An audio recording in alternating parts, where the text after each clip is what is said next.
ठीक है। Letter coding के अंदर क्या रहेगा, लेटर्स की कोडिंग, मतलब डिटेल में हम आगे समझते रहेंगे। ठीक है, अभी मैं टाइप्स ऑफ कोडिंग बता देता हूँ। सबसे पहली जो कोडिंग सर होती ये है, नया चैप्टर है? हाँ जी नया चैप्टर है। ठीक है, तो टाइप नंबर 1 होगी आपकी letter coding, type number 2 number coding. ठीक है, थोड़ा सा आपको आइडिया लग रहा होगा, लेटर का मतलब जहाँ पे अल्फाबेट की बात की जाएगी ABCD, नंबर जहाँ पे नंबर्स भी इंक्लूड होंगे। ठीक है, टाइप नंबर 3 मिक्स्ड कोडिंग बोलते हैं हम, मिक्स्ड में लेटर नंबर दोनों की मिक्सिंग होती है। ठीक है, टाइप नंबर 4 आ जाता है मिक्स्ड नंबर कोडिंग। ठीक है, ये आगे चल के जैसे मैं आपको क्वेश्चन कराऊंगा उससे थोड़ा थोड़ा क्लियर होता रहेगा कि और क्या क्या वो मिक्स करता रहता है। फिफ्थ हो गई आपकी डी कोडिंग। ठीक है, ये थोड़ा सा न्यू है। ठीक है, पहले डी कोडिंग नहीं आता था। ठीक है, बट मैं आपको डी कोडिंग भी कराऊंगा। हो सकता है आपके एग्जाम में डी कोडिंग भी आ जाए। डी कोडिंग का मतलब होता है, जनरली हमने जितने भी क्वेश्चन पढ़ते हैं टाइप 4 के होते हैं। ठीक है, 4 टाइप्स के क्वेश्चन रहते हैं, उसमें हम लोग क्या करते हैं, कोडिंग करते हैं, मतलब किसी चीज को पर्टिकुलर कोड में कन्वर्ट करते हैं। ठीक है, मान लीजिए अगर पहले तो अगर हम बात करें कि कोडिंग और डीकोडिंग का मतलब क्या है, तो कोडिंग का मतलब यह है कि भाई डाटा को ट्रांसमिट करना, ठीक है, बिना किसी तीसरे पर्सन की नॉलेज में है। जैसे आजकल आप मूवीज बहुत देखते हैं, उसमें डाटा को डिकोड किया जाता है ना। जितने भी जितनी ये मूवीज या वेब सीरीज होती है जिसमें ज्यादातर ये दिखाया जाता है ना, मिशन वगैरह के ऊपर बेस्ड होती है, जहाँ रॉ है ना, ISS, तो वो कोडिंग करके भेजते हैं, उस टाइप की आप लगा सकते हैं। दैट इज, हाँ, topic name is coding decoding ji Aditya. ठीक है, तो उस टाइप से कोडिंग है। अब हमारे यहाँ पे पर्पस क्या है इसका, हमारे यहाँ पे ये पर्पस है कि जरूरी नहीं है भाई कि हमने कोई ऐसा मिशन ही करना है जिसके लिए हमें इंटेलिजेंस के लिए कोडिंग चाहिए। जनरली क्या होता है, जैसे आपके रोल नंबर डिजाइन होते हैं कॉलेज के, या आपकी ब्रांच डिजाइन होती है, तो उसकी भी कोडिंग की जाती है। ठीक है ना, अगर मैं M लिख रहा हूं तो M का मतलब हो जाएगा मैकेनिकल। मैं CSC लिख देता हूँ, CSC एक शॉर्ट फॉर्म है कंप्यूटर साइंस एंड इंजीनियरिंग की, तो एक टाइप की एक कोडिंग है। ठीक है भाई, इलेक्ट्रॉनिक्स इंजीनियरिंग को हम EC बोल देते हैं, तो ये भी एक टाइप की कोडिंग है। ये कोडिंग हर जगह पे यूज होती है। ठीक है, तो बेसिकली इसमें क्या आपकी मेंटल एबिलिटी चेक की जाती है कि अगर भाई चीज कोई कोडिंग फॉर्म में कोई चीज लिखी हुई है तो आप उसको डिकोड कर पा रहे हो या नहीं। ठीक है, तो मोस्ट ऑफ द टाइम हमें कोडिंग करनी होती है, लेकिन एक नया पैटर्न भी चल रहा है। ठीक है, बाकी एग्जाम्स में आ रहा है, हो सकता है आपके CUET में भी आ जाए। ठीक है भाई, लीट में आ जाए। ठीक है ना, देखो हमें हमेशा हर चीज के लिए तैयार रहना चाहिए। तो मैं आपको डी कोडिंग भी सिखाऊंगा। डी कोडिंग का मतलब होता है उसका रिवर्स। ठीक है, आमतौर पे हम कोडिंग करते हैं, कई बार वो आपको कोडिंग पहले करके देगा, आपसे डी कोड करने को कहेगा। ठीक है, तो इस पे क्या बेस्ड क्वेश्चन होंगे, सिंपल होते हैं, बस हमें रिवर्स मैनर में काम करना होता है। ठीक है इजी ये भी। तो टाइप 5 आपकी हो जाती है डी कोडिंग। टाइप 6 आपकी होगी सिंबल कोडिंग। सिंबल कोडिंग आपको आगे समझ आएगी इसका क्या मतलब है, इसमें सिंबल्स का हम यूज कर लेते हैं। ठीक है, जो आपके स्पेशल कैरेक्टर होते हैं इसका भी हम यूज करते हैं। ठीक है, तो टोटल कुल मिला के, ठीक है, हर टाइप को अगर मैं कंसीडर करूं तो मैक्सिमम 6 टाइप की कोडिंग डिकोडिंग का क्वेश्चन बनता है। ठीक है, अब डिपेंड करता है, एग्जामिनर हो सकता है पहली 2 टाइप का क्वेश्चन दे ही ना, सीधा ही मिक्स टाइप की कोडिंग दे दे, यानी जो पहले दोनों को कंबाइन करके बनाई जाती है। ठीक है ना, लेकिन हम लोग क्या है, बिल्कुल बेसिक से पढ़ेंगे, बिल्कुल स्टार्टिंग से एकदम पढ़ेंगे भाई कोडिंग किस किस टाइप से की जाती है। ठीक है, और उसमें हम डी कोडिंग भी पढ़ेंगे। तो मैं स्टार्ट करने जा रहा हूँ। स्टार्ट करने से पहले आप लोग ये जो मैंने लिखा यहाँ पे लिखा हुआ है इसको एज इट इज लिख लो। ABCDEFGH से लेके M तक, M के नीचे ही N लिख लेना, NOPQRSTUVWXYZ। एक बार ये लिख लो आप, ये लिखने के बाद Y टाइप कर देना। ठीक है, ABCD से लेके M तक लिखना, M के ठीक नीचे आपने N लिखना है, और फिर N से उल्टी ABCD एक तरह से लिखनी है Z की तरफ, जैसे लिखा हुआ है इसी पैटर्न में एक बार आप ABCD लिख लो। ठीक है, और लिखने के साथ साथ उस पर नंबरिंग भी डाल लेना, ऐसे 1 2 3 4 5 6 7 8 9 10 11 12 13। इसके बाद N पे आ जाएगा 14 15 16 17 18 19 20 21 22 23 24 25 और 26। इसी पैटर्न में आप भी लिख लेंगे भाई। ठीक है, आई होप कुछ ने लिख ली होगी, बाकी लोग लिख लो जल्दी। सर डिस्टेंस एंड डायरेक्शन बच गया था ना शायद? हाँ, उसमें क्या डिस्टेंस हुआ, उसको जब थोड़ा सा कोई टाइम बच जाएगा उसमें कवर करा दूंगा, क्योंकि कोडिंग डिकोडिंग आज भी पूरा नहीं होगा, तो जो इसकी नेक्स्ट क्लास होगी उसमें टाइम बच जाएगा, उसमें कवर करा दूंगा। शेडो टाइप रहेगी उसमें आपकी, ठीक है। शेडो वाले क्वेश्चन अभी छोड़ देना आप उसके, वैसे उसमें मैंने कुछ पॉइंट लिखा हुआ है, अगर समझ आ जाए ठीक है, नहीं तो आप शेडो वाले क्वेश्चन अभी छोड़ देना, बाकी टाइप के क्वेश्चन आपसे असाइनमेंट से हो जाएंगे। सर उसमें वो भी पढ़ा sir, water mirror. Water mirror clock वाले में, चलो वो कोई बात नहीं, मिरर वाटर इमेज एक बार बताऊंगा तब बता दूंगा, ठीक है। ये भी बता देना मेरे को, ये क्योंकि छोटे छोटे टॉपिक है, जैसे जैसे क्लास में टाइम बच जाएगा, बहुत टाइम बचेगा हमारे पास बीच बीच में, तो हम कर लेंगे, ठीक है।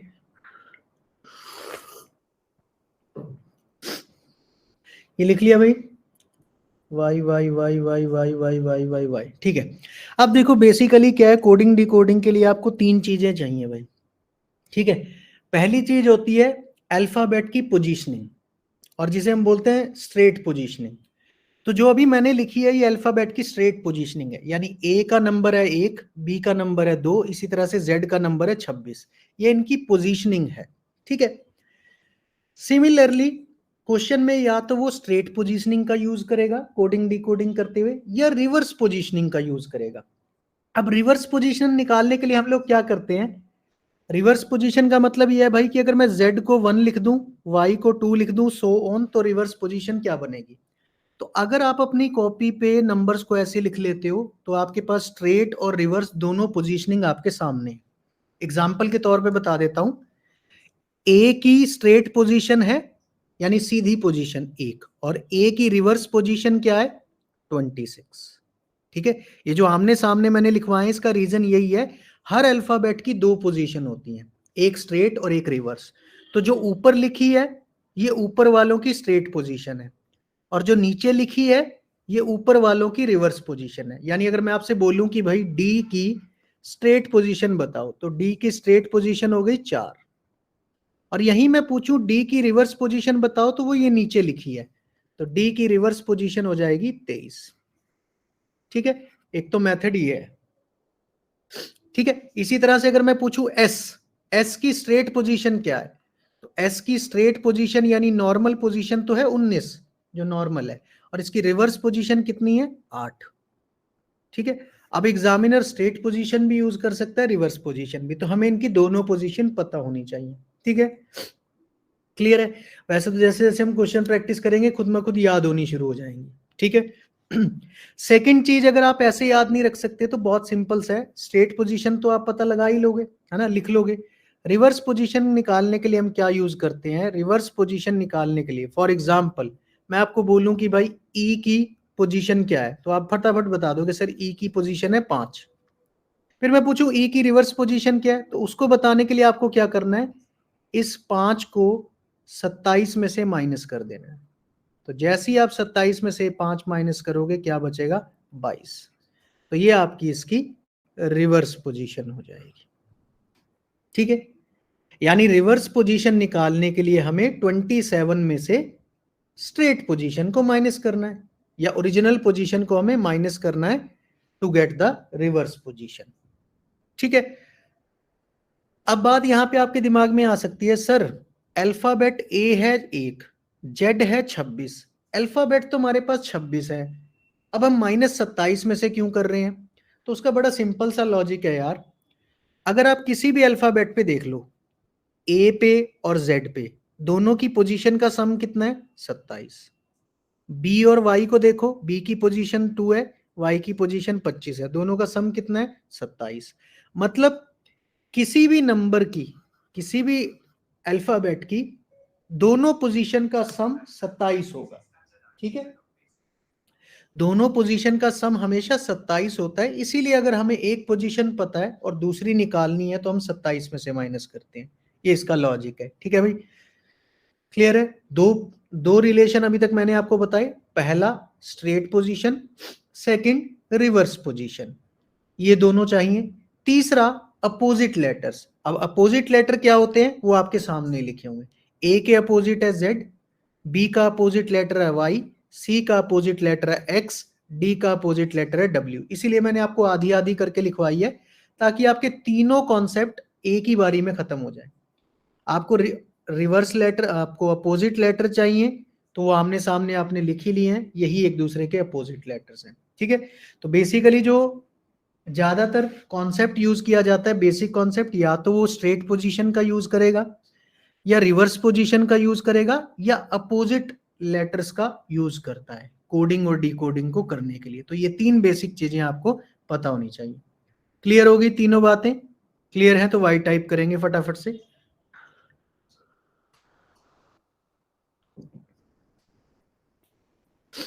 ठीक है, सिंपल ही बात है, मुझे नहीं लगता इसमें कोई इतना ठीक है ना। चलिए चलिए, तो अब टाइप 1 से स्टार्ट करते हैं भाई, लेटर कोडिंग। आइए सीखते हैं लेटर कोडिंग क्या है। अब वो आपको क्वेश्चन दिया हुआ एक एग्जांपल है, if course is coded as this then how race is coded. ठीक है, अगर कोर्स को हम ये कोड कर रहे हैं तो हम रेस को क्या कोड करेंगे। तो इसको करने का बेसिक सा तरीका क्या है, सिंपल सा तरीका ये है भाई, सबसे पहले आप लिख लो, मैं बिल्कुल बेसिक से बता रहा हूं। ठीक है, COURSE, इसने कोर्स को लिखा है FRXUVH, है ना। आपको अब करना क्या है, आपको इनकी पोजीशंस लिख लेनी है। ठीक है भाई, पोजीशंस मतलब मैं आपसे पूछता जाऊंगा साथ साथ, आप मेरे को मतलब, ठीक है ना, थोड़ा सा बता। सी की पोजीशन, ठीक है ना, 3 हो जाएगी। ओ की पोजीशन 15, ठीक है। यू की पोजीशन, देखो मैं बिल्कुल बेसिक मेथड से करा रहा हूं, कई बार क्या हम डायरेक्ट भी रिलेशन लगा सकते हैं, सी से एफ कैसे बनाया, ओ से आर कैसे बनाया। कई बार बहुत छोटा गैप होगा तो हम अल्फाबेट टू अल्फाबेट भी चल सकते हैं, लेकिन कई बार डिफरेंस ज्यादा होता है तो हमें पोजीशन लिख के उनमें रिलेशन बनाना होगा। ठीक है, तो आप इस सब की पोजीशन लिख लो। ठीक है, इसी तरह से यू की पोजीशन लिख लेंगे। ठीक है भाई, 22, सॉरी 21, यू है ना, वी नहीं है। आर की हो जाएगी 18, एस की 19, ई की 5। ठीक है, इसी तरह से अगर मैं एफ की लिखूं तो 6, ठीक है। आर की लिखूं तो 18, एक्स की लिखूं तो 24, यू की लिखूं तो 21, वी की 22 और एच की ऐसे ही। 1 मिनट रुकना भाई।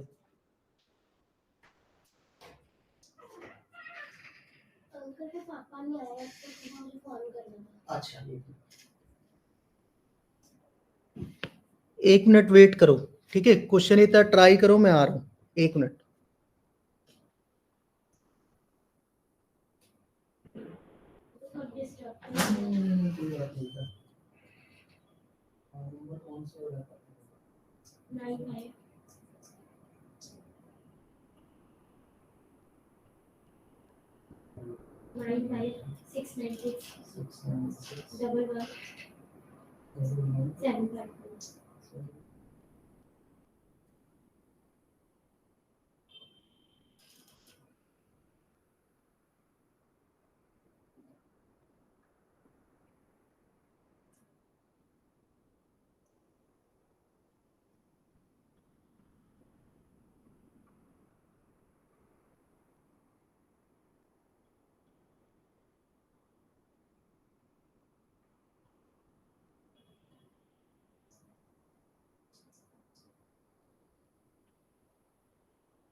हेलो,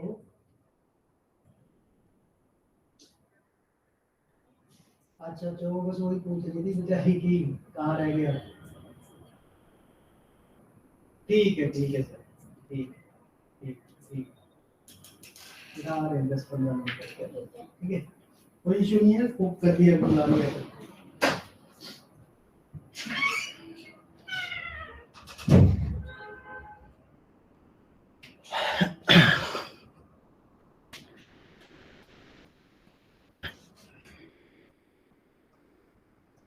पोजीशन लिख ली, वही कर लिया।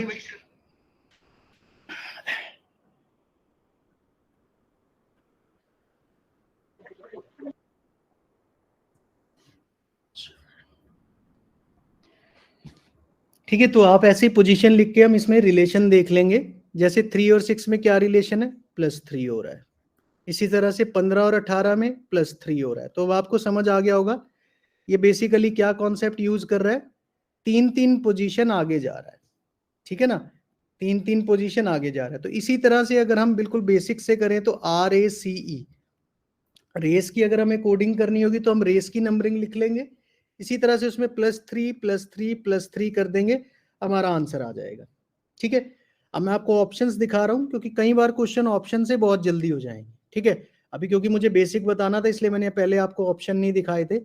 ठीक है, तो आप अगर ऑप्शन पे ध्यान दोगे, ठीक है, तो आर की कोडिंग होती है 18, +3 करेंगे तो बनेगा 21। 21 पे कौन सा लेटर आता है, यू। अब आप अपने ऑप्शन में जाओगे तो केवल एक ही ऑप्शन यू से स्टार्ट हो रहा है, तो आप अपना आंसर डायरेक्टली मार्क कर सकते हो। ठीक है, और कई बार ऐसा होगा कि 2 ऑप्शन यू से स्टार्ट हो रहे होंगे तो फिर आपको नेक्स्ट लेटर्स भी चेक करने पड़ेंगे। ठीक है, ये डिपेंड करेगा क्वेश्चन के लेवल ऑफ डिफिकल्टी पे। UDFH बनेगा सर। ठीक है, तो आंसर आ जाएगा UDFH। ठीक है, क्लियर है। ये और सर अगर सबका आप, कोड लिख के +3 कर देंगे ना। हाँ ठीक है ना, +3 +3 +3 होता जा रहा है। ठीक है, और जैसे ये क्वेश्चन है इसमें गैप कम है, कई बार आपको डायरेक्टली पता लग जाएगा। जैसे सी और एफ में क्या रिलेशन है, सी के बाद डी छोड़ दिया, ई छोड़ दिया, एफ लिख दिया, मतलब 2 लेटर का जंप ले रहा है। इसी तरह से ओ के बाद 2 लेटर का जंप लिया तो आर।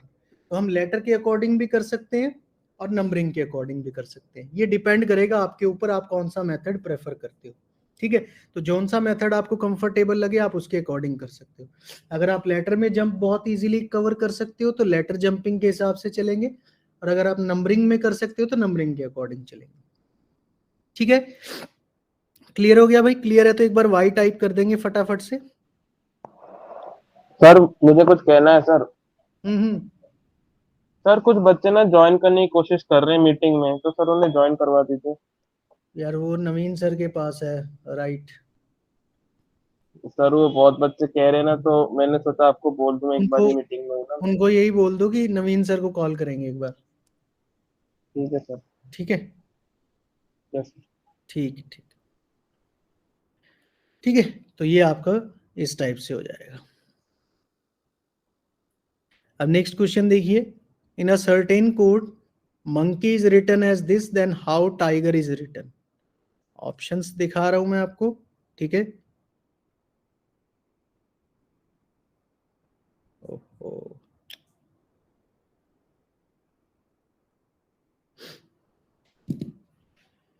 ट्राई करो पोजीशन बनाने की।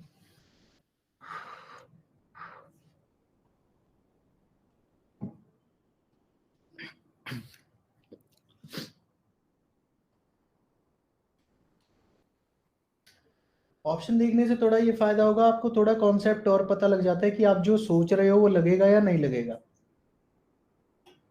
है ना, क्योंकि हो सकता है आप एक पैटर्न लगा दो जो इसमें ना लगता हो।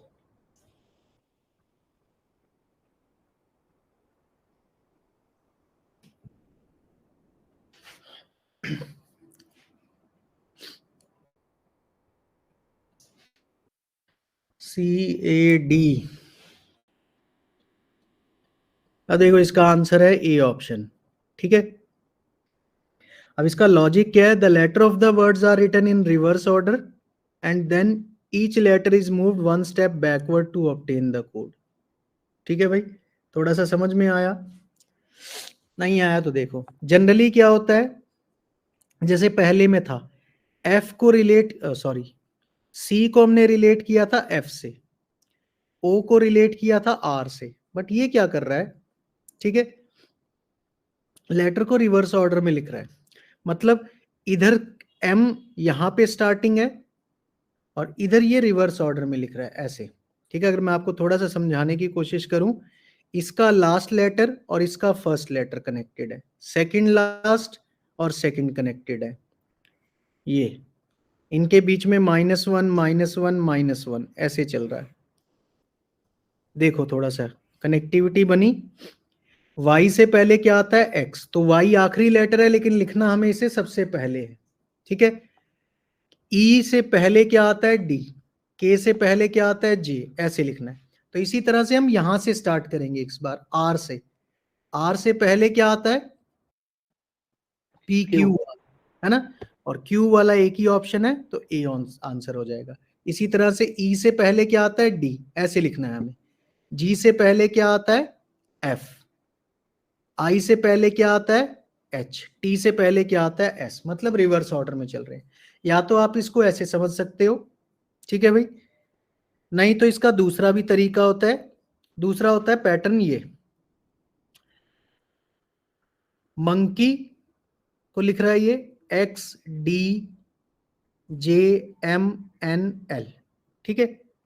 कई बार आपको ऐसे भी मिलेगा पैटर्न, तो M में से -1 करेंगे तो यहां लिख देंगे, O में से -1 करेंगे यहां लिख देंगे, N में से -1 करेंगे यहां लिख देंगे, K में से -1 करेंगे यहां लिख देंगे, E में से -1 यहां, Y में से -1 यहां। यानी ये पैटर्न कुछ ऐसे हो गया, पहला इधर, आखिरी वाला इधर, ये वाला बीच में ही रहेगा, ये वाला इधर आ जाएगा, ये वाला इधर आ जाएगा, क्रॉस पैटर्न बोलते हैं इसको, ठीक है। सर तो हमें चेक करना पड़ेगा कि रिवर्स ऑर्डर बनना है कि नहीं, वरना तो नॉर्मल भी।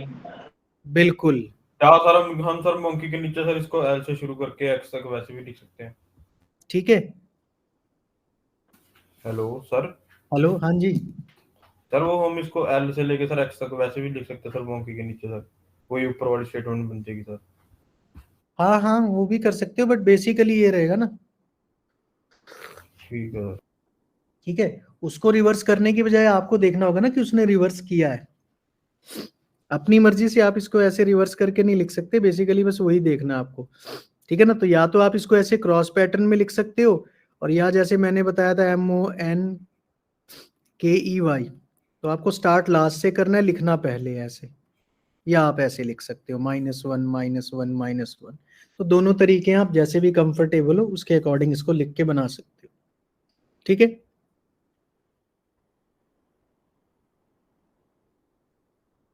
चलिए नेक्स्ट देखिए भाई,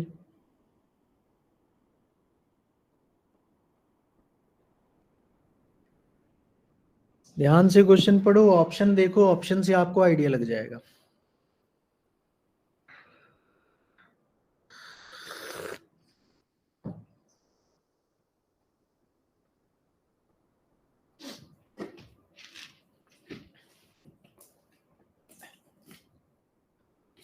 थोड़ा सा दिमाग लगेगा इसमें।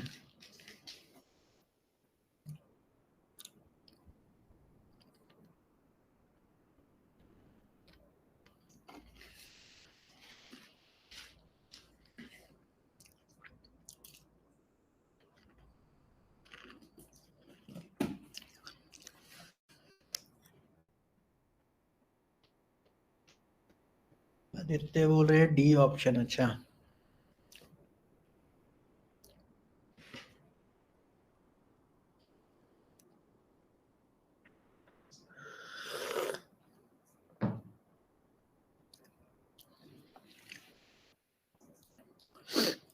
सूर्यांशी ए,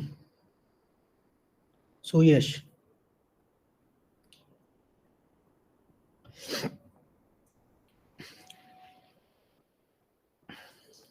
चलो देखते हैं, नहीं पैटर्न मिला तो बहुत घूम रहे हो आप। अब देखो कई बार क्या होगा, इस टाइप का भी पैटर्न होता है, बॉम्बे को वो लिख रहा है MY।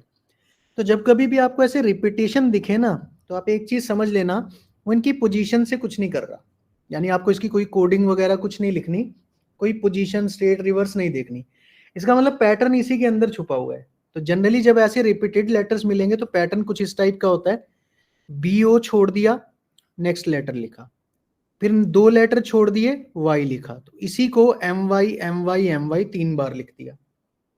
तो सेम पैटर्न हम तमिलनाडु पे लगाएंगे, T और A छोड़ देंगे, पहला लेटर हो जाएगा M, फिर अगले 2 लेटर छोड़ देंगे, अगला लेटर हो जाएगा N, फिर अगले 2 लेटर छोड़ देंगे, अगला हो जाएगा U। अब हम ऑप्शन में चेक करेंगे क्या MNU है, तो डी ऑप्शन वही है, तो आपका आंसर आ जाएगा ऑप्शन नंबर डी, ठीक है। तो कभी भी आपको ऐसी कुछ रिपीटेशन देखने को मिले तो आपको थोड़ा सा समझ जाना है कि इस टाइप का पैटर्न भी लग सकता है। ठीक है भाई,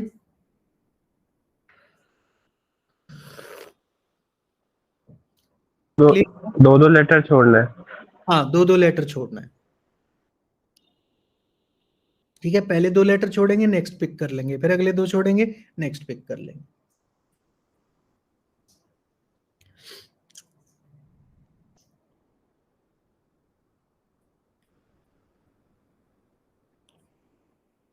नेक्स्ट देखिए, सर्टेन कोड में टुगेदर को आप ऐसे लिखते हैं, तो सेम से आप पेरोल को क्या लिखेंगे?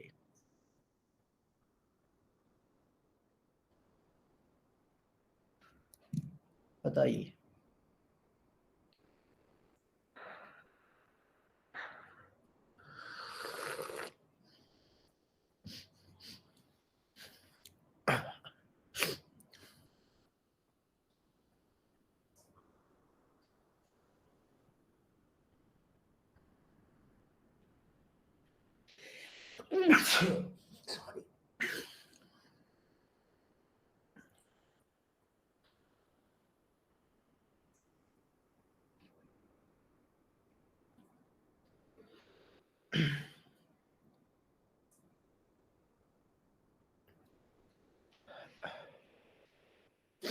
प्रांजल खुश,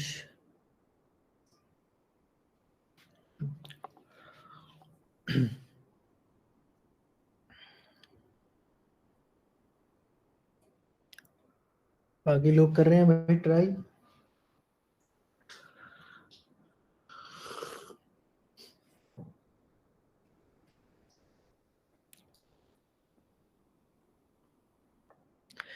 आंसर आएगा इसका सी ऑप्शन। ठीक है, the letter at the odd position are move 2 step backwards and those at the even positions are each move 2 steps forward.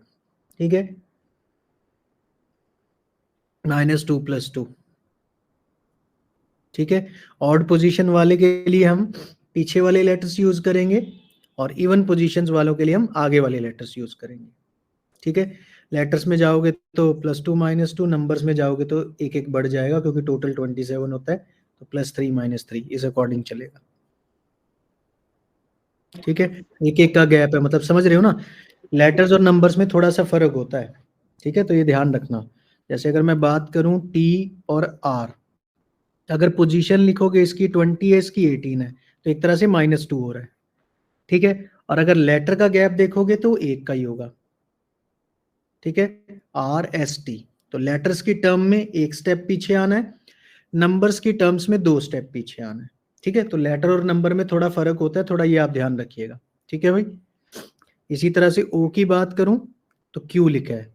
ठीक है, LMNOP Q, तो इसमें +2 हो गया। ठीक है, समझ रहे हो। नंबर की बात करूंगा तो +2 हो जाएगा, लेटर की बात करूंगा तो एक लेटर का गैप है। ठीक है, ये थोड़ा सा आपको बस ध्यान रखना है, लेटर के टर्म्स में एक का गैप होगा, नंबर्स की टर्म्स में 2 का गैप होगा। ठीक है, उसका रीजन ये अल्फाबेट 26 होते हैं और पोजीशन टोटल 27 होती है, इसलिए।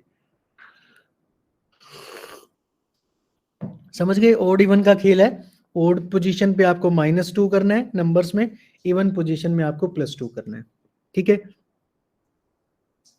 तो सी ऑप्शन आंसर आ जाएगा। और इसमें दो ऑप्शन काफी क्लोज हैं, NC लास्ट भी सेम है, तो ये आपको थोड़ा सा एक तरह से आप बोल सकते हो पूरा ही करना पड़ेगा।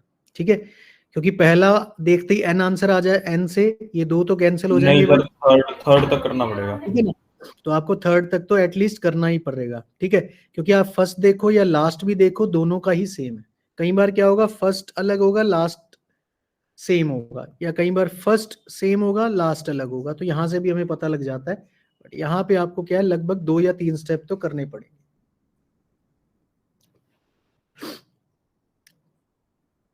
चलिए नेक्स्ट, गाइडेंस का बताना है आपको।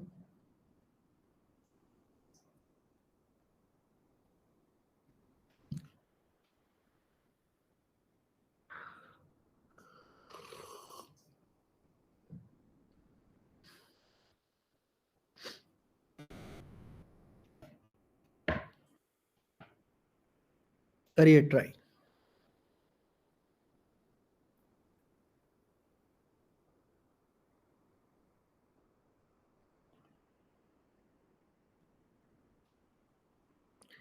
पहली लेटर से पता लग जाएगा वैसे आपको, ये पहला ही अगर आप रिलेशन पकड़ लोगे तो इजी है ये।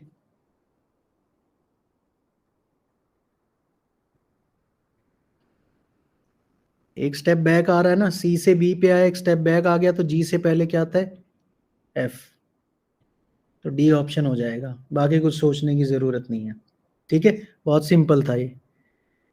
ठीक है, सी और बी में क्या रिलेशन है, -1, तो सिमिलरली जी में से -1 करेंगे तो एफ आएगा। एक ही ऑप्शन एफ से स्टार्ट है तो खत्म। ठीक है, बाकी इसमें भी ऑड इवन का, ठीक है, थोड़ा सा कॉन्सेप्ट है। ठीक है, एक बार कॉन्सेप्ट पूरा देख लो, कई बार हो सकता है एक से ज्यादा ऑप्शन भी मिले। ठीक है, तो letter as the odd position are moved each 1 step backward while letter as at the even position are moved, ठीक है, 6, 5, 4, 3, 2 सो ऑन। ठीक है, इसमें थोड़ा सा डिफरेंट है, मतलब जो ऑड पोजीशन वाले हैं उसमें तो एक स्टेप पीछे ही आना है, लेकिन जो इवन पोजीशन वाले हैं उसमें पहले वाले नंबर से 6 पीछे आना है, फिर 5, फिर 4, फिर 3, फिर 2, ऐसे।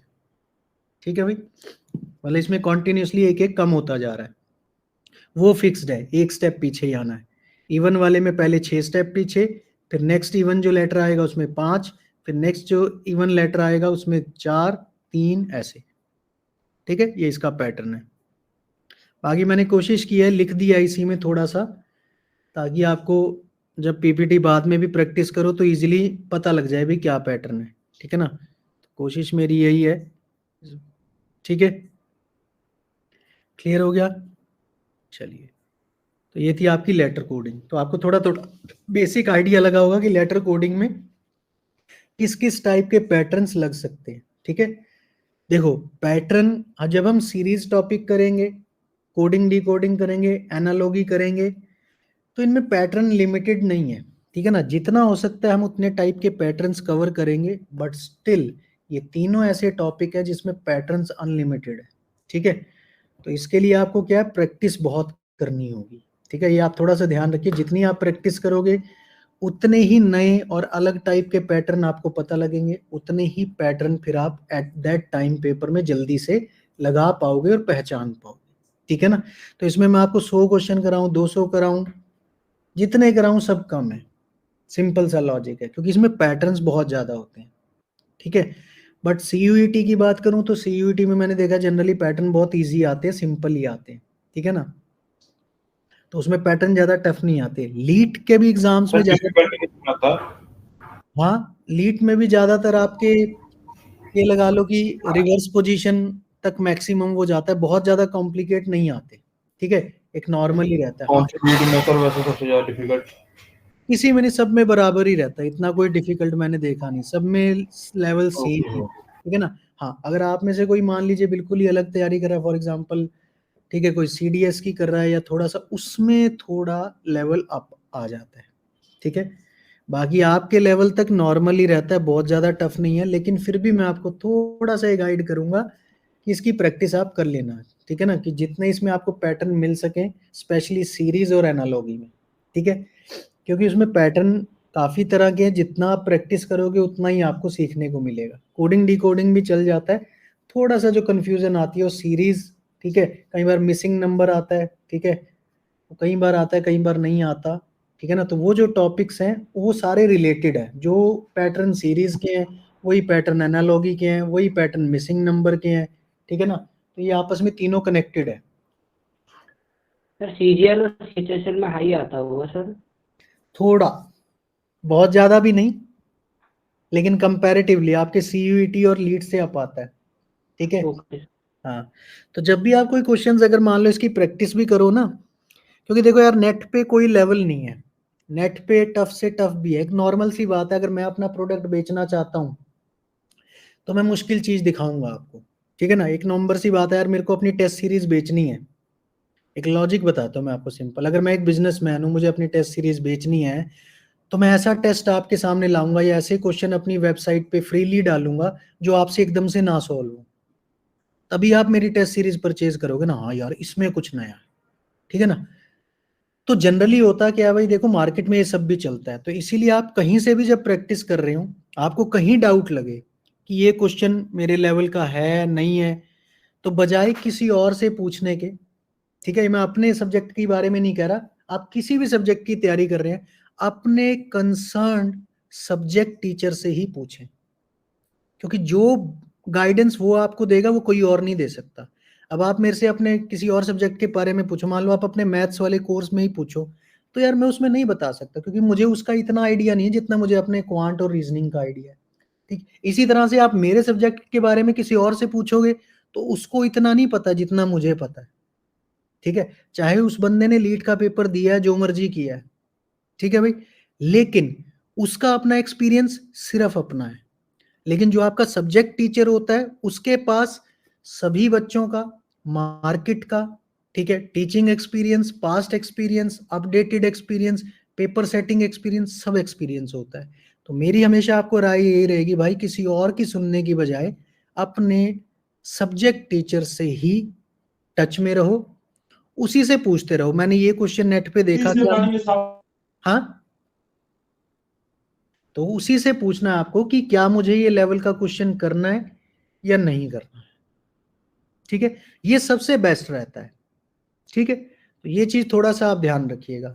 जनरली होता है ये, हम यूट्यूब पे कुछ रिव्यू देख लेते हैं कहीं और, क्योंकि यार पता क्या है, यूट्यूब है, गूगल है, ये सब एग्जैक्ट जो है ना, एग्जैक्ट नहीं है। बहुत सारे चैनल ऐसे हैं जो बच्चों ने ही बना रखे हैं, ठीक है, तो मतलब ये कोई वेरीफाइड सोर्स नहीं है, ना ही यूट्यूब ना ही गूगल, इन पे आप और हम जैसे लोग ही डाटा डालते हैं। यहाँ जरूरी नहीं है कोई परफेक्ट टीचर बैठ के डाटा डाल रहा है, बच्चों ने भी क्वेश्चन डाले हुए हैं, ठीक है। तो इस चीज का थोड़ा ध्यान रखना, हर गूगल पे दिया हुआ आंसर सही नहीं होगा, ठीक है। बहुत सारे आपको गूगल पे आंसर मिलेंगे भी, हमारे पास तो आते ही रहते हैं, ठीक है, तो वो गलत भी होते हैं। तो आपको कभी भी अगर कुछ ऐसा डाउट आए तो सब्जेक्ट कंसर्न टीचर से जरूर एक बार कंसर्न करें, अपने डाउट्स क्लियर करें, ठीक है। क्योंकि देखो जहां पढ़ रहे हो पहले अपने डाउट वहां क्लियर करो, ठीक है ना, क्लियर हो गया। तो ये चीज रहती है। अब इसमें भी देखो बहुत सारी चीजें हैं, जब भी आपको कोई डाउट आता है पहली कोशिश करो अपने फ्रेंड सर्कल में पता लगाने की। फ्रेंड सर्कल से आप सेटिस्फाई हो जाते हो, बहुत अच्छा है, आपका डाउट क्लियर हो गया, क्योंकि वो सबसे अप्रोचेबल और टाइम सेविंग टेक्निक है। वहां से आपका डाउट क्लियर नहीं होता, फिर आप अपने सब्जेक्ट कंसर्न टीचर पे जाओ, ठीक है। तो ये 2 चैनल आपको रखने हैं, ठीक है भाई। और बाकी time to time Naveen sir आपके पास रहती हैं, मुझे लगता है बहुत बढ़िया गाइड करते हैं भाई। फिर भी अगर कहीं से भी कोई दिक्कत हो, किसी सब्जेक्ट टीचर से भी नहीं मिलना हो पा रहा, कुछ भी नहीं है, तो नवीन सर को भी अच्छी खासी नॉलेज है, उनसे भी आप पूछ सकते हो, ठीक है। तो वो बिल्कुल आपका लास्ट लेवल होना चाहिए, मेरा ये मानना है, ठीक है भाई। ऐसा नहीं कि हर छोटी बात के लिए उनको परेशान कर लो, ठीक है। मतलब सब्जेक्ट रिलेटेड मैटर अपने टीचर से पूछो, हाँ कोई जनरल क्वेरी है तैयारी, ठीक है, कि ये है वो है, कोई कॉमन क्वेरी है वो आप किसी से भी पूछ सकते हो, ठीक है। आगे सब्जेक्ट रिलेटेड क्वेरी आप अपने सब्जेक्ट टीचर से ही पूछा करो, वो ज़्यादा सही रहता है, क्योंकि वो उस फील्ड का मास्टर है यार, उसे ज़्यादा पता होगा कंपैरेटिवली, ठीक है। तो ये थोड़ा सा रहता है, ये इशू आ जाता है कई बार। और दूसरी बात ये है भाई कि तैयारी जो है, तैयारी करने का मैं आपको तरीका बता रहा हूँ। आपके पास 2 सेक्शन होते हैं, क्वांट और रीजनिंग, दोनों की तैयारी करने का तरीका बिल्कुल डिफरेंट है, ठीक है। आपको ये नहीं बताएगा कोई, क्योंकि लोगों को खुद नहीं पता। रीजनिंग के लिए जितने ज्यादा से ज्यादा क्वेश्चन करोगे उतना कॉन्सेप्ट और पैटर्न खुलेंगे। क्वांट के लिए जितने कम क्वेश्चन और जितनी ज्यादा बार करोगे, ठीक है, उतना कॉन्सेप्ट क्लैरिटी आएगी।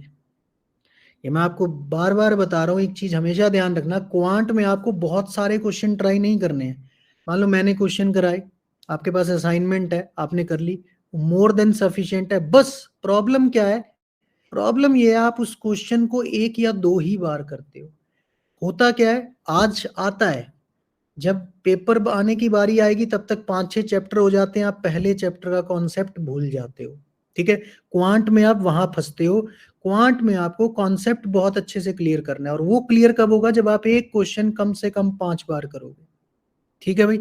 ये बात मेरी याद रखना, नहीं रखोगे तो लास्ट में फिर मैं यही बात दोहराऊंगा, फिर आप कहोगे सर आप बहुत सही कह रहे थे, हमने खामखाई नए क्वेश्चन ट्राई किए, हम पुराने भी भूल गए।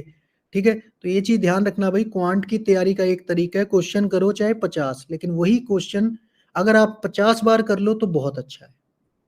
ठीक है, कर नहीं पाओगे 50 बार तो ज्यादा हो गया, बट अगर कर पाओ तो भाई बहुत अच्छा है। ठीक है, यही बात करूं रीजनिंग की, रीजनिंग में सेम क्वेश्चन को बार बार दोहराने का ज्यादा फायदा नहीं होता, क्योंकि उसमें पैटर्न सीखना है आपको, पैटर्न एक बार पढ़ोगे समझ आ जाएगा। ठीक है, रीजनिंग में आपको नंबर ऑफ क्वेश्चन ज्यादा करने हैं, टाइम उस पर कम डिवोट करना है। क्वांट में ठीक इसका अपोजिट है, नंबर ऑफ क्वेश्चन कम करने हैं, टाइम ज्यादा डिवोट करना है। आपको क्वेश्चन आता है फिर भी करो, दोबारा करो, और ऐसे करो पहली बार कर रहे हो, पूरी स्टेटमेंट पढ़ो, पूरा एक एक स्टेप पढ़ो, ऐसा क्यों किया, आपके पास वो लॉजिक होना चाहिए, ऐसा क्यों किया क्वांट में। रीजनिंग में ऐसा क्यों किया के पीछे का कोई लॉजिक नहीं है भाई, रीजनिंग का एक ही फंडा है, मैंने कर दिया तो कर दिया, क्योंकि रीजनिंग का मतलब है लॉजिकल थिंकिंग, कोई कैसा भी सोचता है हमें उसके हिसाब से सोचना पड़ेगा। ठीक है, बट क्वांट में ऐसा नहीं चलता, क्वांट में होते हैं concepts that are prewritten. ठीक है, तो दोनों की तैयारी का तरीका ईस्ट और वेस्ट है, मिक्स मत कर देना। और अगर कोई बोलता है सेम है तो मत सुनना, पहले बोल रहा हूँ, सुनोगे तो तुम ही पछताओगे, मेरा कुछ नहीं जाने वाला।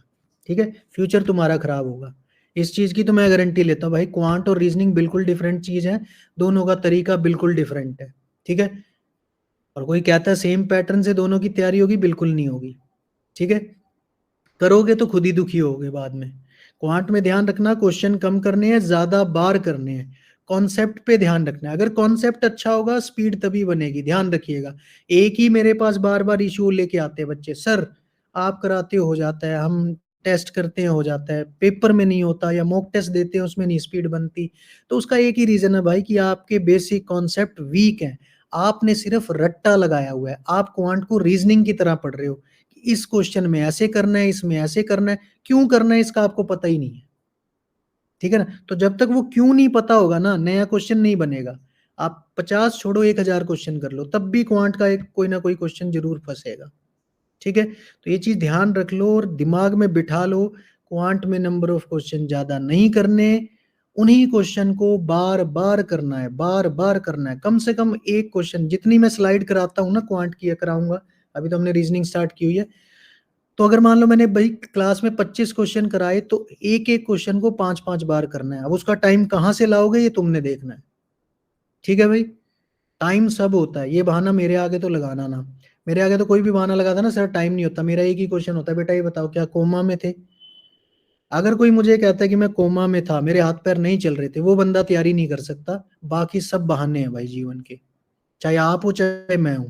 ठीक है, हम 6 घंटे क्यों सो रहे हैं, 4 घंटे सो लें, क्या बिगड़ जाएगा, कुछ नहीं बिगड़ेगा।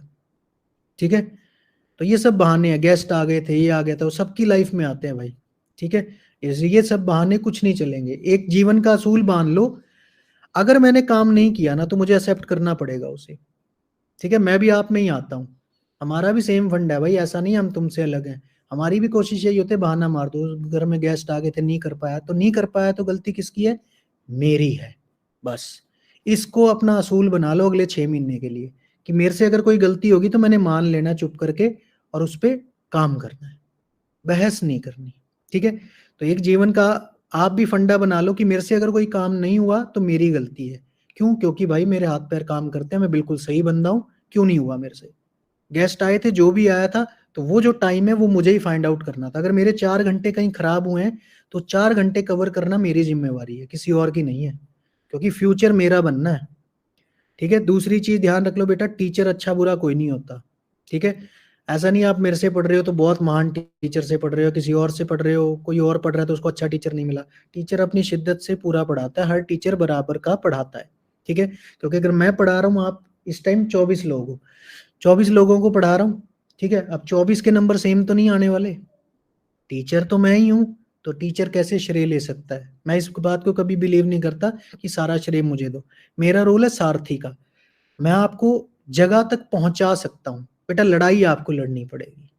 ठीक है, क्या प्रॉब्लम आएगी, उसका क्या सल्यूशन है, कैसे काम करना है, सब मैं बताऊंगा, लेकिन करना आपको है, कर्म आपका है।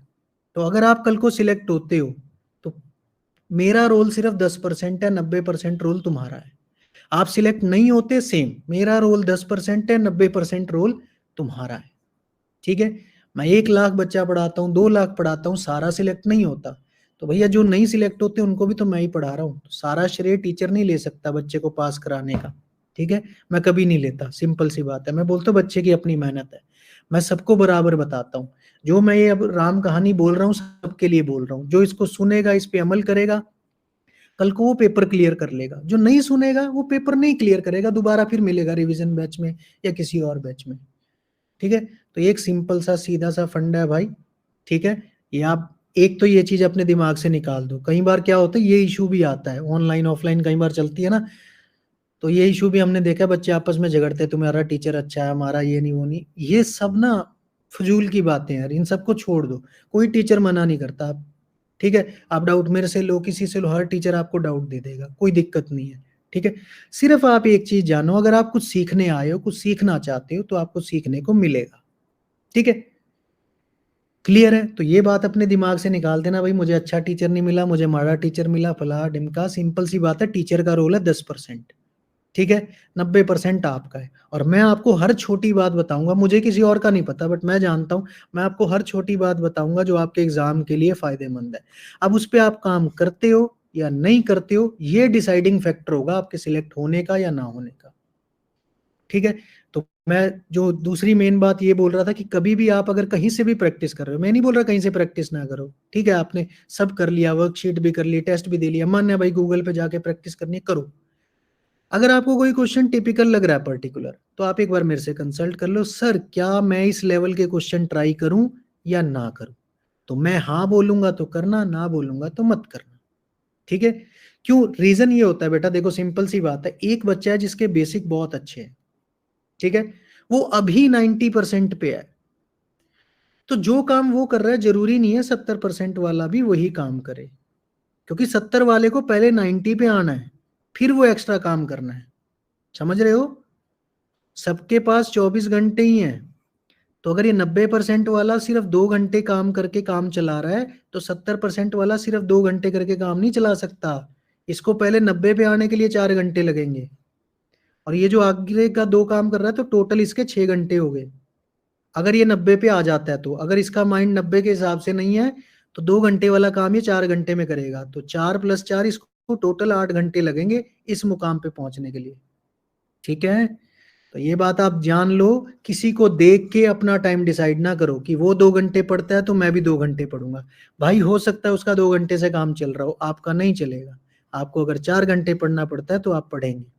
ठीक है, तीसरी चीज, मैं नहीं बोलता 2 घंटे लगातार बैठ के पढ़ो, मैंने आपको छोटा सा एग्जाम्पल दिया था, भाई आप टाइम को डिवाइड कर लो, चाहे 10-10 मिनट में, चाहे 5-5 मिनट में, चाहे 15-15 मिनट में, based on your sitting capacity.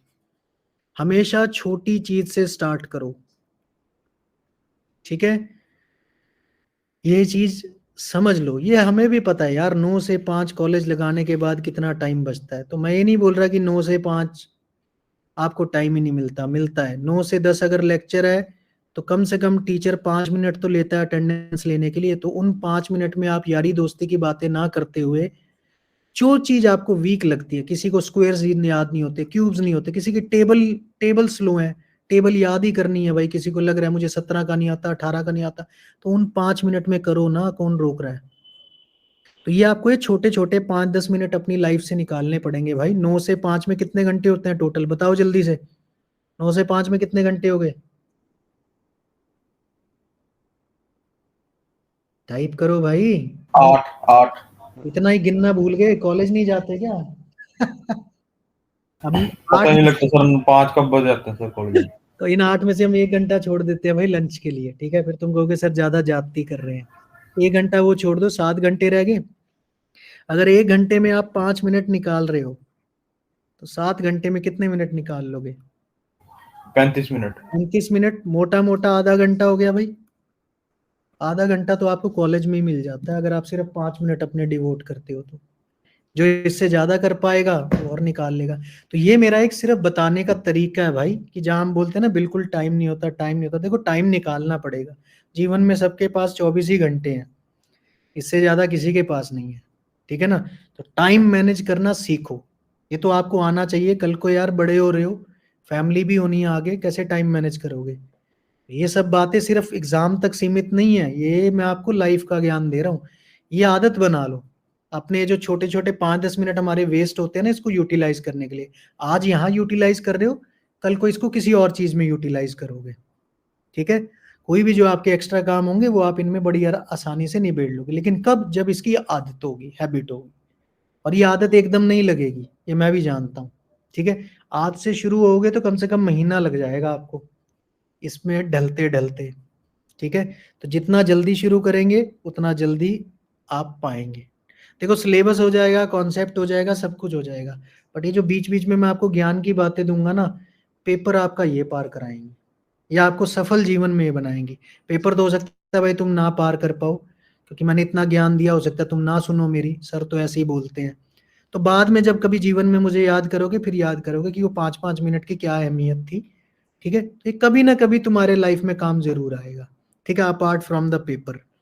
क्योंकि मैं जो भी ज्ञान देता हूँ सिर्फ पेपर तक नहीं देता भाई, मेरा सीधा सा सिस्टम है, मैं हूँ टीचर, शिक्षक, मेरा काम है आपको ज्ञान देना, और वो मैं दे के रहूंगा, आप चाहे लो या ना लो, ठीक है। मैं अपना काम जरूर करूंगा, ठीक है। मेरे को जहां तक आपके पास चल के आना मैं तो चल के आऊंगा, आगे आप मेरी सुनो ना सुनो वो आपके ऊपर है, ठीक है ना।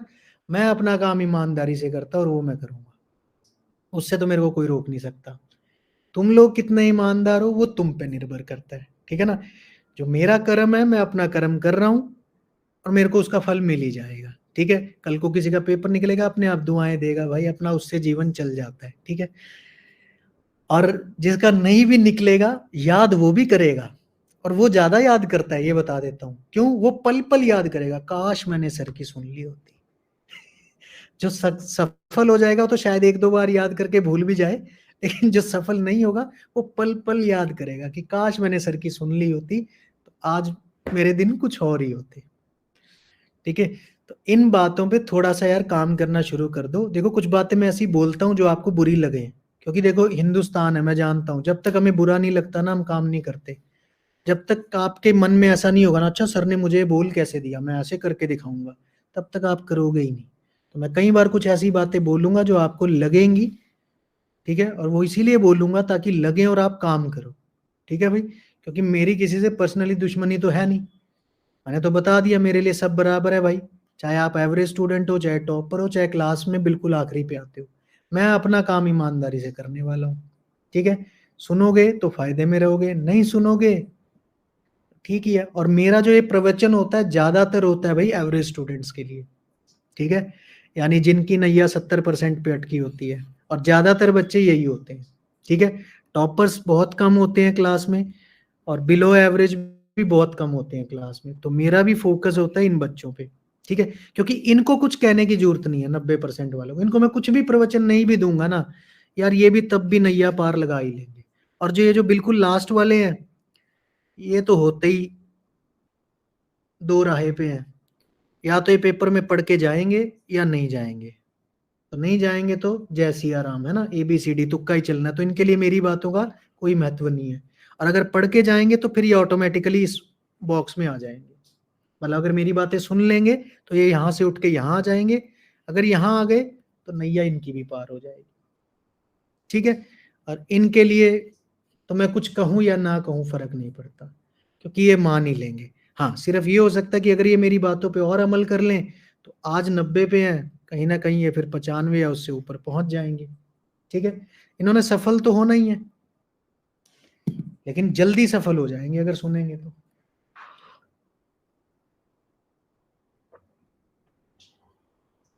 अब तुम कहाँ लाई करते हो भाई ये तुम जानो, ठीक है।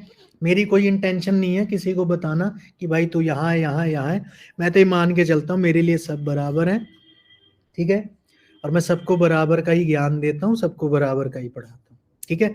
बाकी एक चीज जरूर ध्यान रखें भाई, जो थोड़े एवरेज स्टूडेंट हैं, दूसरे को देख के, ये बहुत कॉमन मिस्टेक आप करते हो, ठीक है।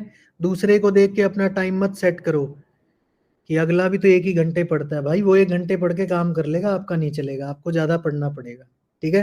तो जहां वो 5 मिनट निकाल रहा है हर 1 घंटे में, आपको कम से कम 10 से 12 मिनट निकालने पड़ेंगे, ठीक है। माइंड को एक्टिव बनाना पड़ेगा, ठीक है। तो इस पे थोड़ा काम करो। बाकी भाई अगर किसी को ऐसा लगता है कि सर हमें बिल्कुल ही समझ नहीं आ रहा हम टाइम कैसे निकालें, तो वो भी आप मेरे से पूछ सकते हो, उसके लिए भी कोई मनाही नहीं है। किसी को ऐसे लगता है सर मेरा टाइम टेबल बना के दे दो, यार बहुत पिछले ग्रुप में भी बहुत ऐसे बच्चे थे जिनको मैं टाइम टेबल भी बना के देता था, ठीक है। तो किसी को ऐसा भी लगता है ना सर मैंने ये टाइम टेबल बनाया है, ठीक है, नहीं है, वैसे टाइम टेबल की आपको ज़रूरत नहीं होनी चाहिए, ठीक है। क्योंकि मैं बोलूँगा तो शायद किसी को बुरा लगे, भाई टाइम टेबल बनाते हैं मूर्ख लोग, गधे लोग, ठीक है। टाइम टेबल का मतलब है, थोड़ा सा बात को समझो, ठीक है ना, मैं क्यों ऐसी वर्डिंग यूज कर रहा हूँ। टाइम टेबल की आपको जरूरत ही क्या है यार, आप लोग अच्छे बच्चे हो, आपको सारा दिन पढ़ाई के अलावा और काम ही क्या है, तो टाइम टेबल का मतलब क्या है, जब भी फ्री हो पढ़ो। टाइम टेबल उनके लिए होता है जिनको कुछ समझ ही नहीं आता, बिल्कुल बेवकूफ लोग होते हैं, हाँ, जो लकीर के फकीर जिन्हें हम बोलते हैं, ठीक है ना, तो उनको जरूरत होती है टाइम टेबल की। लेकिन फिर भी अगर किसी को लगता है भाई कि मुझे सर टाइम टेबल से ही चलेगा, तो भाई वो भी बना के दे देंगे। लेकिन आप मानो यार आप स्टूडेंट लाइफ में हो, अभी आपको पढ़ने के अलावा और कोई काम ही नहीं है, तो जब फ्री हो सिर्फ पढ़ना है और कुछ सूझना ही नहीं चाहिए। एटलीस्ट अगले 5-6 महीने अपना एक टारगेट बना लो। और एक चीज और ध्यान रखना, जो भी आप पढ़ रहे हो सिर्फ ये सोच के कोई ना पढ़े कि स्पेशली क्वांट को, रीजनिंग के भी काफी सारे टॉपिक ऐसे हैं, बाकी क्वांट के तो सारे ही हैं, जो सिर्फ आपको पेपर तक सीमित है। ये सब कुछ आपका पेपर तक सीमित नहीं है, लाइफ बदल देगा। एग्जाम्पल शिलॉग्ज्म जो आपका टॉपिक था, ये सिर्फ पेपर तक सीमित नहीं है, इसको अच्छे से समझ लेना कि कंक्लूजन, निष्कर्ष बहुत इंपॉर्टेंट है जीवन में, ठीक है। निष्कर्ष गलत निकालोगे तो सत्यानाश हो जाएगा, ठीक है। तो इसीलिए इनको हैबिट्स को थोड़ा थोड़ा बदलना सीख लो, ठीक है। तो मैंने आज थोड़ा सा एक ही टाइप कराया, आगे इसलिए नहीं कराया क्योंकि भाई ये ज्ञान देना स्टार्टिंग में जरूरी है, क्योंकि मैं फिर बाद में बोलूंगा तो आप बोलोगे सर पहले नहीं बताया, अब तुम्हारा टाइम निकल गया। तो आज से, क्योंकि मैंने शुरू की क्लासेस में भी थोड़ा ज्ञान दिया था, मुझे नहीं पता, आप ये सारी बातें मैं पहले भी बता चुका हूँ, इस पे आप काम कर रहे हो नहीं कर रहे हो मुझे नहीं मालूम, नहीं कर रहे हो तो भाई करना शुरू कर दो, ठीक है ना। 9 से 5 में टाइम निकालना शुरू कर दो, बहानेबाजी छोड़ दो, ठीक है। और किसी को किसी भी पॉइंट पे दिक्कत आती है तो वो भी पूछ सकता है, क्योंकि मैं जानता हूँ यार हम लोग, है ना, मैं भी ऐसा ही हूँ, आप में से ही एक हूँ मैं भी, हम सब डंडे के सिर पे काम करने वाले हैं। तो अगर किसी से काम नहीं होता है तो मुझे बता देना, सेल्फ डंडा भी बनवा दूंगा मैं आपका, ठीक है ना। ऐसा कोई तो इंसान होगा ना जिससे आप बहुत प्यार करते होंगे जीवन में, ठीक है। अब वो इंसान अलग अलग हो सकता है, मदर फादर, ठीक है ना, इन फैमिली आउटर फैमिली, ठीक है भाई। तो हम उसको भी रेफरेंस लेके काम कर सकते हैं, ठीक है। लेकिन अगर वो आपका जो पर्सन है जिससे आप इन्फ्लुएंस्ड हो, अगर तो आपका फैमिली मेंबर है तो कोई इश्यू नहीं है, फैमिली मेंबर नहीं है तो ये समस्या हो सकती है, ठीक है भाई। एक छोटा सा एग्जांपल बता रहा हूँ, मान लीजिए आप अपनी मदर के बहुत क्लोज है, फादर के बहुत क्लोज है भाई, या आप उनसे डरते हैं किसी भी वे में, ठीक है। तो आप उनकी, थोड़ा सा इन्वेस्टमेंट है, एक बार थोड़े पैसे लगेंगे, तो आप उनकी फोटो जो है अपने पास हर वक्त रखें। मोबाइल के वॉलपेपर पे उनकी फोटो होनी चाहिए, मोबाइल के कवर पे, आजकल तो कवर भी है ना, बैक कवर भी फोटो वाले आते हैं, उस पर भी उनकी फोटो होनी चाहिए। जिस कमरे में आप सोते हो उसकी सामने वाली दीवार पे बड़ा सा पोस्टर भी उनका होना चाहिए। मतलब जहां भी आप जा रहे हो हमेशा उनकी तस्वीर आपके आसपास होनी चाहिए, ताकि आपको हमेशा नजर आते रहे और आपको दिखता रहे भाई मैंने को जो करना है ना इनके लिए करना है, इनका नाम रोशन करना है। तो ये एक तरह का सेल्फ डंडा आपके सिर पे क्रिएट हो जाएगा, ठीक है, जिसकी मदद से आप ना चाहते हुए भी काम कर लोगे। ये उनके लिए है जो खुद काम नहीं कर सकते, ठीक है। थोड़े से पैसे लगेंगे, फोटो बनवा के लगवानी पड़ेंगी, ठीक है। लेकिन ये तरीका तभी अपनाना जब मदर फादर सिस्टर ब्रदर तक सीमित हो, ठीक है भाई। हाँ, घर के फैमिली मेंबर से बाहर वाले के लिए नहीं है, कहीं और कहो सर घर में क्या कलेश करवा दिया, ठीक है भाई। तो हाँ, ये आपके सेल्फ रिस्क पे है, ठीक है, इसमें मेरा कोई श्रेय नहीं है। तो ये आप एक सेल्फ डंडा बना सकते हो भाई, ठीक है। बहुत सारे लोग होते हैं जो मदर फादर के बहुत क्लोज होते हैं, उनकी रिस्पेक्ट करते हैं, उनसे डरते भी हैं, कुछ भी कह लो, तो वो ये तरीका भी अपना सकते हैं एक सेल्फ डंडा जनरेट करने का, कि यार बस मेरे से डंडे के सिर पे ही काम होता है, वैसे होता नहीं। तो तरीके बहुत हैं भाई, किसी को भी चाहिए हो बता देना। आप प्रॉब्लम बताओ, हर प्रॉब्लम का सोल्यूशन है, दुनिया की ऐसी कोई प्रॉब्लम नहीं है जिसका सोल्यूशन ना हो, ठीक है, एटलीस्ट मेरे पास तो। क्योंकि बहुत प्रॉब्लम्स बच्चे लाते हैं मेरे पास, बहुत मैं उनको सोल्यूशन बताता हूँ, तो ऑलमोस्ट आपकी भी हर प्रॉब्लम का सोल्यूशन होगा, बहुत सारी तो कॉमन ही होती हैं। तो मैंने बता ही दिया, पहली प्रॉब्लम यही होती है सर सिटिंग नहीं बनती, उसका मैंने सेल्फ डंडे का तरीका बता दिया भाई। एक ही तरीका है जिससे भी आप बहुत ज़्यादा इन्फ्लुएंस्ड हो, डरते हो, ठीक है, बहुत ज़्यादा लगाव है, उनको अपने इर्द गिर्द रखो, ठीक है, वो आपके माइंड में अपने आप प्रेशर जनरेट कर देंगे। तो ये सबसे बढ़िया सेल्फ डंडा है, ठीक है। इसके अलावा भी बहुत सारे तरीके हैं, तो जब जब आप ट्राई करो, जो जो किसी को प्रॉब्लम आए वो पूछ लो। यहाँ क्लास में नहीं पूछना, मैं समझ सकता हूँ, व्हाट्सएप नंबर दे रखा है, आप व्हाट्सएप पे भी मेरे से पूछ सकते हो, ठीक है। सर बस भेजा मेरा, हुआ सर, आपने रिप्लाई नहीं करा। हाँ, भेजा हुआ सर, आपने रिप्लाई नहीं करा। कौन सा क्वेश्चन भेजा था जो रिप्लाई नहीं किया यार? इतने दिन तो नहीं हो गए होंगे, अब तक तो कर दिया होगा। खाली क्वेश्चन नंबर भेजा होगा तो हो सकता है मुश्किल हो। हाँ जी सर, क्वेश्चन नंबर भेजा था देखो, असाइनमेंट का। हाँ, कुछ ना कुछ गड़बड़ है ना, क्वेश्चन नहीं भेजा, क्वेश्चन नंबर भेजा, तो एक्चुअली में असाइनमेंट मेरे पास उस टाइम नहीं होगी ना, तो इसलिए वो रिप्लाई नहीं हुआ होगा। हाँ, ये ओके पॉसिबल सर। है, ठीक है। क्वेश्चन भेज देना यार वो स्नैपशॉट लेके, तो मैं जल्दी बता दूंगा, नहीं मुझे फिर असाइनमेंट भी खोलनी पड़ती है। ऐसे क्या होता है, सामने ही होता है ना, तो मैं देख के फटाफट बता देता हूँ, ठीक है। ठीक है सर, वो ब्लड रिलेशन के बाद सर आपने कोई असाइनमेंट तो नहीं दी ना सर अभी? हाँ, कल भेजी सर को मैंने इसकी शीलॉग्स की। डाली नहीं है सर उन्होंने। डाली नहीं, चलो बोल देना सर सर को, आई तो उनको। शीलॉग्स की पीपीटी और असाइनमेंट दोनों सर अपलोड कर देंगे, एक बार उसको प्रैक्टिस कर लेना, ठीक है। आगे आज यहीं सेशन को रोकते हैं, ज्ञान बहुत दे दिया, अब इस पे थोड़ा अमल भी करो यार, ठीक है। Thank you sir. बहुत मेहनत लगती है मेरी इतनी देर बोलने में, पढ़ाने में नहीं लगती, इसमें बहुत ज़्यादा लगती है। मेरी मेहनत का थोड़ा सा, ठीक है, ख्याल रखो और ये करो, ठीक है भाई। बाकी आगे कंटिन्यू करेंगे हम इसको। इतना असाइनमेंट भाई वो अपलोड करवा लो एक बार सर को बोल के, और मीनवाइल वो क्वेश्चन भी ट्राई कर लो, क्योंकि शिलॉग्स में भी कुछ क्वेश्चन होंगे जो आपको डाउट आएंगे, और ब्लड रिलेशन में भाई एक का ही आया मेरे पास डाउट, बाकी सबके हो गए, या तो तुम बहुत यस सर। तो यही, सर ब्लड रिलेशन में हाँ, तुम्हारे ही आए हैं ना दो डाउट, तुम ही बोल रहे हो ना, दो क्वेश्चन भेजे हैं। वो तो सर उसके भेज रखे हैं मैंने, उससे पहले के हैं सर, वो तो 15 अक्टूबर को भेजे सर मैंने आपको। डायरेक्शन डिस्टेंस, एक मिनट सर मैं बताता हूँ। एक तो सर ब्लड रिलेशन का ही है, फिर ब्लड रिलेशन का ही तो बोल रहा हूँ मैं। मेरे को एक क्वेश्चन भेज देना, ठीक है। नंबर से ऐसे कई बार नहीं पता चलता, क्वेश्चन भेज देना।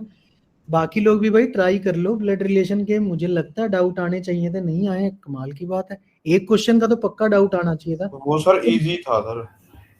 चलो वो मैं खुद ही पूछ लूंगा अगली बार, ठीक है। आज ट्राई करो आप, अगली क्लास में पूछता हूँ मैं ब्लड रिलेशन का भी। इतना मीनवाइल कर लो ट्राई भाई, जिसने नहीं भी किए हैं, ठीक है।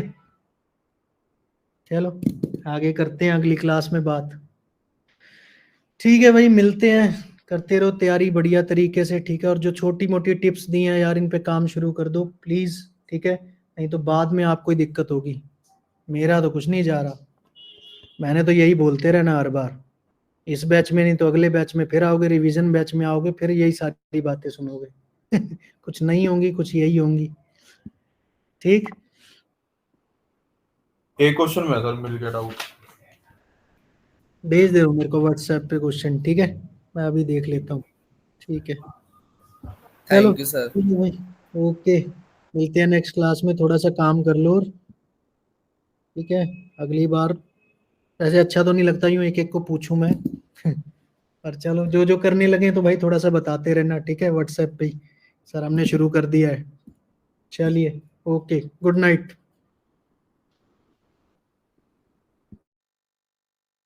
ओके।